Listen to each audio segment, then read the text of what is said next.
पौधों की बढ़ती हुई मांग को देखते हुए फल पौध नर्सरी की स्थापना से किसान भाई लाभ कमा सकते हैं।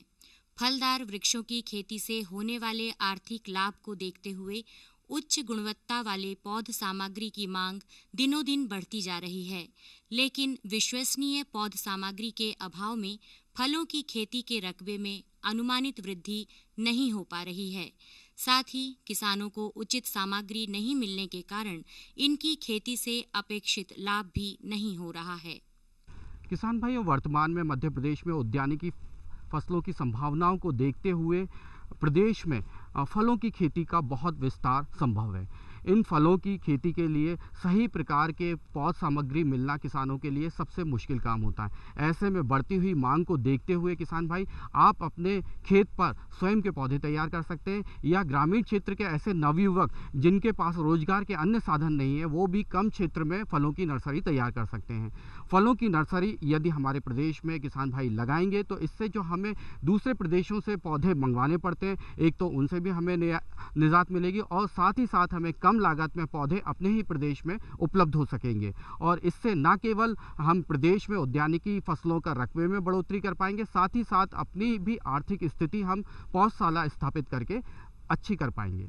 स्वयं की पौध सामग्री तैयार करने के लिए किसानों को प्लानिंग और कौशल की आवश्यकता होती है। नर्सरी स्थापित करने के लिए उचित स्थल का चयन, वांछित किस्मों के मातृ वृक्षों की स्थापना, मूल वृंत, सड़क, सिंचाई, जल निकास, कार्यस्थल, पैकिंग स्थल, शेड हाउस, निवास, भंडार गृह की व्यवस्था करना आवश्यक है। स्थल के चुनाव के समय ध्यान रखना चाहिए कि नर्सरी तक सभी मौसम में सुगम आवागमन की सुविधा हो। आधुनिक संचार माध्यम, बिजली, सिंचाई सुविधा, कुशल मजदूरों की उपलब्धता का भी विशेष ध्यान रखा जाना चाहिए। उचित जल निकास वाली उपजाऊ भूमि जिसका pH मान 6 से 7 हो, नर्सरी के लिए अच्छी रहती है। पौधे तैयार करने के लिए विभिन्न आदानों की आवश्यकता पड़ती है, जैसे पॉलीथीन बैग, गमले, उत्पादन माध्यम, उर्वरक, सिंचाई जल, पौध वृद्धि नियामक, पौध संरक्षण दवाएं, शाकनाशी।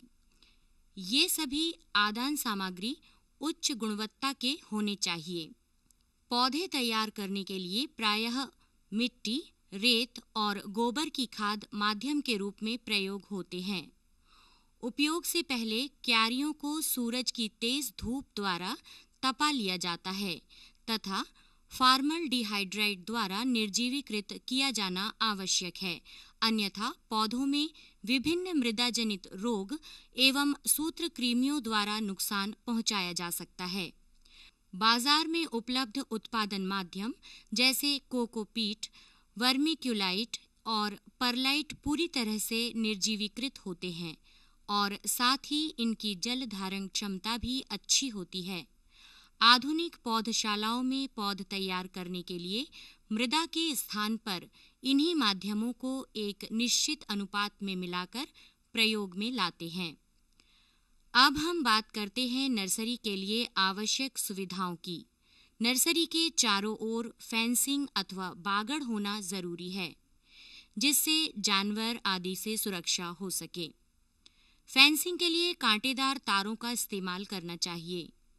कांटेदार तारों के स्थान पर सजीव फेंसिंग भी काफी उपयुक्त रहती है। इसके लिए अच्छी किस्म के करौंदे के पौधे 60 सेंटीमीटर दूरी पर रोपना अच्छा रहता है। इससे जहां एक ओर नर्सरी सुरक्षित रहती है, वहीं लगभग 3 वर्ष बाद इन पौधों से फल के रूप में आमदनी भी प्राप्त होती है। नर्सरी में मातृ वृक्षों का प्रमुख स्थान होता है। इन वृक्षों को पौधे तैयार करने के लिए उपयोग में लाया जाता है। क्षेत्र विशेष के लिए अनुशंसित फल एवं किस्मों के ही पौधे लगाने चाहिए।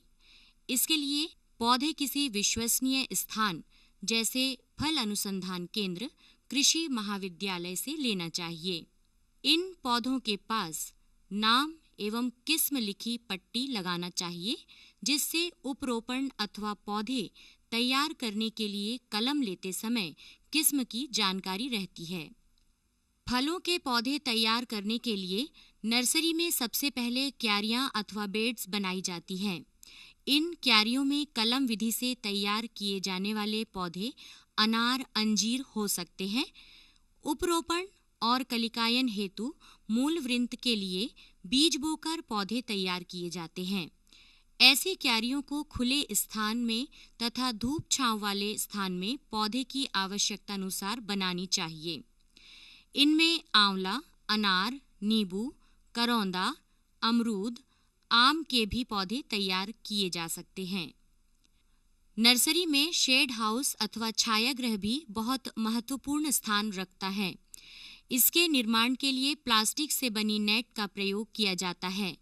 ये हरे, काले एवं लाल रंगों में बाजार में मिलती है।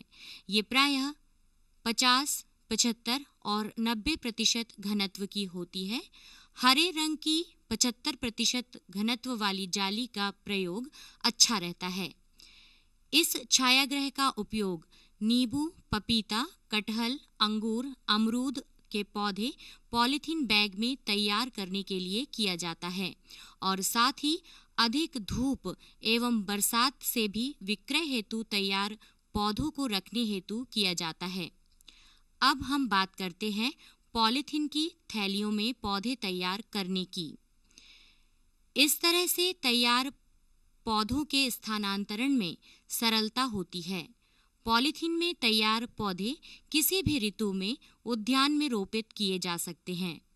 थैलियों का आकार पौधों के अनुसार 25 गुणा 10 सेंटीमीटर या 30 गुणा 15 सेंटीमीटर हो सकता है। इन थैलियों में नीचे की ओर महीन छेद कर देना चाहिए, जिससे आवश्यकता से अधिक जल तो निकल जाए पर मिट्टी न निकल पाए। थैलियों में मिट्टी 2 भाग, गोबर की खाद 1 भाग और रेत 1 भाग भरना चाहिए। इन थैलियों में फलदार पौधे पपीते, अमरूद, आम, कटहल, नींबू आदि के बीज बोकर इसके अलावा इनकी कटिंग से तैयार होने वाले पौधे जैसे अनार, अंजीर, अंगूर की कटिंग लगाकर पौधे तैयार किए जा सकते हैं। साथ ही इसमें क्यारियों में तैयार पौधों को भी विक्रय के लिए थैलियों में स्थानांतरित किया जा सकता है। आजकल आधुनिक नर्सरियों में पॉलीथीन थैलियों के स्थान पर प्रो ट्रे में भी पौधे तैयार किए जाते हैं। इन प्रो ट्रे में बीज बोने के लिए कपनुमा आकृति होती है तथा इन ट्रे में अनेकों बार पौधे तैयार किए जा सकते हैं। अभी हमने जाना कि नर्सरी में बीज अथवा कटिंग से पौधे किस प्रकार तैयार होते हैं। बीज से तैयार पौधों जैसे आम, अमरूद, आंवला, मौसम्बी, संतरा को लगभग 1 वर्ष वानस्पतिक प्रवर्धन जैसे उपरोपण अथवा कलिकायन द्वारा उन्नत किस्मों के पौधों के रूप में बदला जा सकता है। जून जुलाई के मौसम में जब वातावरण में तापमान कम तथा नमी अधिक होती है तब यह कार्य किया जाना चाहिए। उपरोपण विधि में हम बीजों के पौधे को मूल वृंत के रूप में उपयोग करते हैं और किसी उन्नत किस्म के पौधे के शाख को इससे जोड़कर नया पौधा तैयार किया जा सकता है। जैसे यदि देशी आम के पौधों में आम्रपाली आम के पौधे की शाखा जोड़ दी जाए तो पौधा आम्रपाली का होगा तथा उसके गुण आम्रपाली आम की तरह होंगे। इस विधि से हम आम, चीकू, काजू के भी पौधे तैयार कर सकते हैं। कलिकायन या बडिंग द्वारा भी उन्नत प्रजाति के पौधे तैयार किए जा सकते हैं। इस विधि में शाखा या कलम के स्थान पर केवल उन्नतशील किस्म के पौधे की कलिका अथवा आंख को मूल वृंत पर लगाया जाता है। इसी विधि से आंवला, संतरा, मौसम्बी, अमरूद, बेर के पौधे भी तैयार किए जा सकते हैं। वानस्पतिक प्रवर्धन के अंतर्गत गुटी अथवा लेयरिंग विधि द्वारा भी पौधे आसानी से तैयार किए जा सकते हैं। इसके अंतर्गत मूल वृक्षों की शाखाओं पर जड़ें उत्पन्न होने के पश्चात उस भाग को काटकर भूमि में लगाया जाता है। इसमें मातृवृक्ष की शाखा जो पेंसिल की मोटाई की हो के एक भाग में 2.5 सेंटीमीटर स्थान से छाल अलग कर उस स्थान को मोस घास या मिट्टी से ढककर ऊपर से पॉलीथीन लपेट दी जाती है, जिससे उस स्थान पर 1 माह बाद जड़ निकल आती है।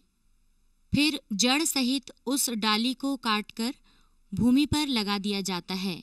तैयार पौधों के परिवहन के समय विशेष सावधानी रखनी चाहिए। लंबी दूरी भेजने से पहले पौधों की थैली में पर्याप्त नमी होनी चाहिए तथा ऐसे पौधे जो सीधे भूमि में तैयार किए जाते हैं, उनको जमीन से निकालने के बाद उनकी जड़ों के चारों ओर मिट्टी लगा देनी चाहिए। साथ ही उसके चारों ओर गीली मोस घास लपेट देनी चाहिए। किसान भाइयों, इस प्रकार हम फल पौध नर्सरी की स्थापना कर अपनी आर्थिक स्थिति तो सुदृढ़ कर ही सकते हैं, साथ ही प्रदेश में बागवानी फसलों को बढ़ावा देने में सहयोग कर सकते हैं।